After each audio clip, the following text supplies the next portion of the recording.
Assalamualaikum warahmatullahi wabarakatuh. Salam brand bahagia. Baik, perkenalkan nama saya Aan Fajri Nurtiasmoko, NIM 2019 017102. Mohon izin menyampaikan terkait dengan bisnis plan atau rencana usaha. Di sini untuk nama usaha sendiri yaitu Sanggar Crafindo. Untuk alamat domisili berada di wilayah Batur, Putat Patuk, Gunung Kidul. Untuk nomor handphone yang dapat dihubungi yaitu 0878 2702 6421. Yang selanjutnya bab 1 pendahuluan. Yang pertama latar belakang. Hampir di setiap daerah di Indonesia menghasilkan produk-produk hasil seni kerajinan yang memiliki corak dan motif yang berbeda-beda. Hal ini membuktikan bahwa Indonesia memiliki kekayaan atas budaya bangsa Indonesia. Industri seni kerajinan merupakan salah satu sumber devisa negara sekaligus sebagai upaya pelestarian budaya yang perlu terus dikembangkan. Meski industri kerajinan terus mengalami perkembangan, tapi banyak produsen atau para pengrajin yang kurang atau lemah pada bagian pemodalan dan pemasaran. Definisi dari craft sendiri, craft atau kerajinan merupakan sebuah industri atau perusahaan yang membuat suatu kerajinan tangan atau rumah tangga. Itu menurut Yudo Seputro pada tahun 1983. Yang selanjutnya, craft adalah seni yang menghasilkan barang yang berguna dan dekoratif yang dibuat dengan tangan atau yang lain oleh seseorang yang mempunyai pengamatan langsung dari hasilnya selama pembuatan. Menurut MC Grow Hill Company, New York, pada tahun 1963 pada volume 7. Craft dapat diklasifikasikan menjadi 3, yaitu craft berdasarkan bahan baku yang meliputi kerajinan kayu, kerajinan kulit, dan kerajinan bambu, serta kerajinan dari logam. Yang kedua, craft berdasarkan teknik pengerjaannya, yaitu kerajinan pahat dan sungging, kerajinan anyaman, kerajinan bubut, kerajinan tempa, dan sebagainya. Dan yang ketiga, craft berdasarkan nilai fungsinya, yaitu kerajinan hias dinding, kerajinan perhiasan, kerajinan busana, kerajinan alat rumah tangga, dan sebagainya. Dari pengamatan di atas, penulis termotivasi untuk menyusun bisnis plan bertemakan craft dengan nama usaha Sanggar Crafindo yang nantinya akan memproduksi beraneka ragam kerajinan tangan dari kayu yang memiliki nilai seni yang tinggi dan tentunya memiliki nilai fungsi yang tinggi pula. Penulis memilih jenis kayu sebagai bahan bakunya karena kayu merupakan bahan yang ramah lingkungan serta cukup mudah untuk ditemukan di sekitar tempat penulis. Penulis termotivasi untuk memilih bisnis ini karena craft merupakan kerajinan yang biasanya terkait dengan budaya. Maka dari itu, selain sebagai upaya pelestarian budaya, juga sebagai ajang untuk meningkatkan kreativitas dengan melakukan inovasi-inovasi baru. Kemudian yang selanjutnya struktur organisasi. Di sini ada pimpinan usaha, bagian keuangan, bagian produksi, dan bagian perlengkapan usaha. Lalu untuk visi dan misi. Visi yang pertama menyediakan kebutuhan masyarakat di bidang industri craft. Yang kedua, meningkatkan skala pemasaran produk craft. Dan yang ketiga, meningkatkan skala produksi produk craft. Untuk misinya, yang pertama melakukan riset pasar secara periodik untuk mencoba memahami konsumen. Yang kedua, melakukan inovasi-inovasi sebagai upaya meningkatkan penjualan dengan jangkauan pasar yang lebih luas. Yang ketiga, mencoba mengkolaborasikan antara kemajuan teknologi yang ada dengan manusia untuk membantu mempercepat proses produksi. Untuk tujuan dari industri ini yaitu menyediakan kebutuhan masyarakat di bidang seni craft. Yang kedua, menyediakan produk craft yang berkualitas dan bernilai fungsi yang tinggi. Yang ketiga, sebagai upaya untuk menyediakan lapangan pekerjaan sebagai upaya mengurangi angka pengangguran. Dan yang keempat, untuk ajang atau sebagai upaya pelestarian budaya melalui craft. Untuk yang selanjutnya pada bab 2 di sini Yang pertama, segmen target dan positioning. Produk ini ditujukan atau diperuntukkan kepada semua kalangan masyarakat, mulai dari kelas bawah, menengah, dan atas, baik kalangan anak-anak, remaja maupun kalangan tua. Penyediaan produk craft akan lebih berpotensi atau berorientasi kepada masyarakat kalangan remaja dan kalangan tua, karena biasanya mereka lebih tertarik terhadap sesuatu yang bersifat unik-unik dan memiliki nilai fungsi yang tinggi. Produk yang diproduksi memiliki keunggulan dibanding dengan kompetitor, yaitu bahan baku dari kayu yang berkualitas yang akan menghasilkan produk tahan lama. Selain itu, pengerjaan produk melalui kolaborasi antara mesin dengan tangan manusia, yang pada akhirnya produk yang dihasilkan dapat lebih rapi serta pengerjaannya menjadi relatif lebih singkat. Yang kedua, strategi pemasaran. Yang pertama, produk. Produk yang akan diproduksi adalah craft yang berupa mainan anak-anak, perlengkapan rumah tangga, dan hiasan rumah dengan bahan baku dari kayu.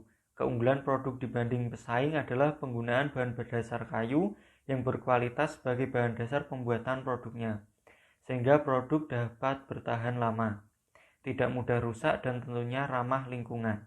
Selain itu, produk yang akan diproduksi terdiri atas berbagai macam variasi, ukuran, bentuk, atau model, serta corak yang berbeda-beda, sehingga dalam hal ini konsumen memiliki berbagai pilihan produk. Yang selanjutnya, harga. Untuk harga produk nantinya akan menyesuaikan atau dihitung dengan berbagai pertimbangan seperti halnya tingkat kesulitan pengerjaan, lama waktu pengerjaan, dimensi ukuran produk, dan finishing produk. Penetapan harga produk sebisa mungkin tidak terlalu mahal dan tidak terlalu murah, namun tetap mendapat keuntungan. Harga grosir di sini tersedia untuk konsumen yang melakukan pembelian di atas nominal sebesar Rp500.000. Sebagai contohnya, di sini topeng merak panji dengan ukuran XL sebanyak 1 pasang dengan pengerjaan batik dipatok dengan harga Rp150.000. Yang kedua, patung pengantin Jawa ukuran 30 cm untuk 1 pasangnya harganya Rp300.000.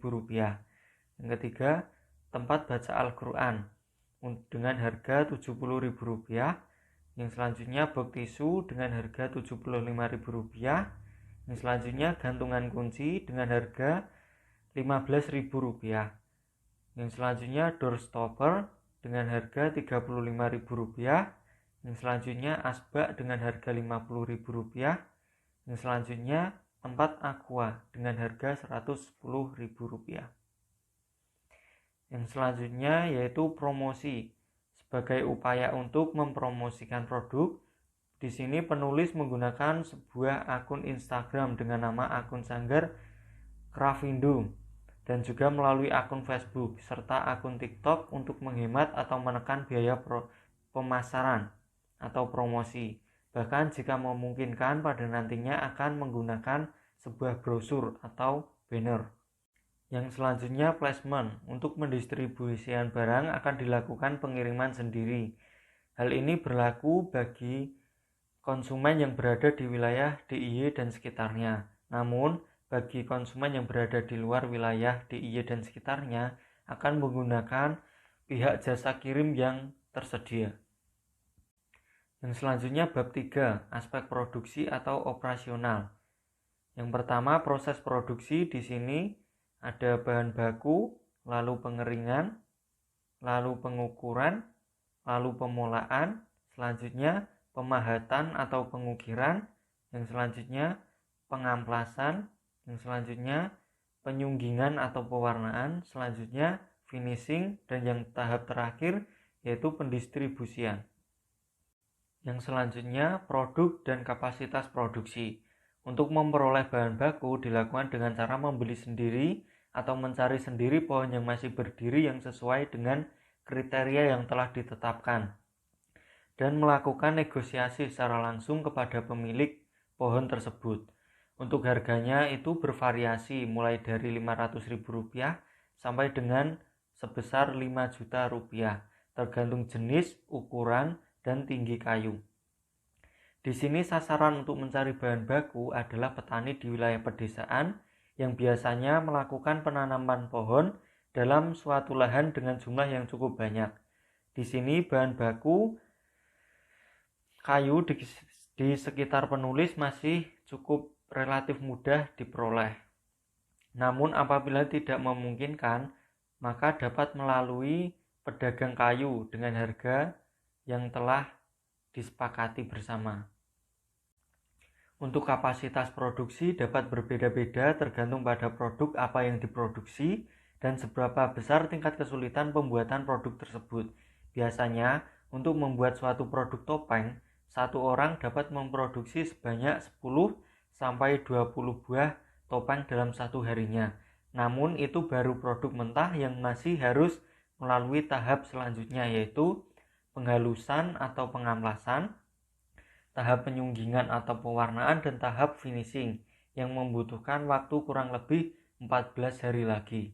Sehingga dalam satu bulan ini apabila terdapat 10 karyawan, maka produk yang dapat diproduksi adalah sekitar 300 sampai dengan 500 buah produk topeng yang sudah siap untuk didistribusikan kepada konsumen.